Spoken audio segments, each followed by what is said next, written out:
For as long as I can remember, I've been drawn to the blank spaces on the map, not the vast, unexplored oceans or remote mountain peaks, but the forgotten places right under our noses. I wasn't just a map maker.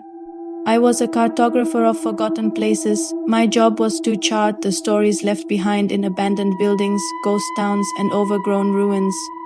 It started with a derelict textile mill on the edge of my hometown. Everyone saw a dangerous eyesore, but I saw a cathedral of industry. The first time I stepped inside, the air was thick with the ghosts of machinery and the scent of damp earth. Sunlight streamed through shattered windows, illuminating dust motes dancing like tiny spirits. I didn't just take photos.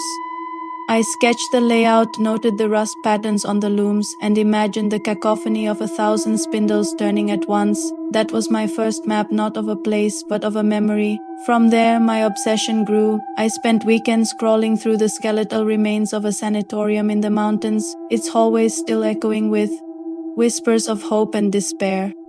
I mapped the linoleum-tiled floors, the operating theater where nature was slowly reclaiming the steel, and the sunrooms where patients once chased the healing light. Each room was a chapter, each artifact a clue, a child's worn teddy bear in a nursery, a faded letter tucked under a floorboard. These were the landmarks of my unique maps. My most challenging project was charting a ghost town swallowed by the desert. The heat was relentless and the silence was profound. The town wasn't just empty. It felt erased, yet as I traced the foundations of vanished homes and the main street where saloon doors once swung, I began to piece it all together. I found an old newspaper from 1888 detailing a silver rush, followed by a sudden bust. The town had lived and died in less than a decade.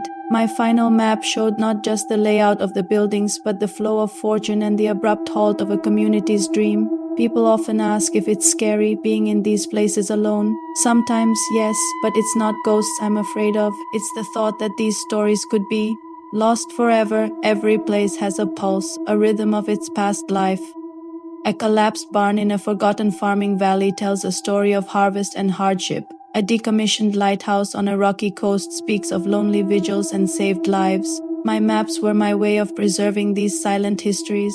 I charted the places that time forgot, finding beauty in the decay and stories in the silence. It taught me that nothing is ever truly gone.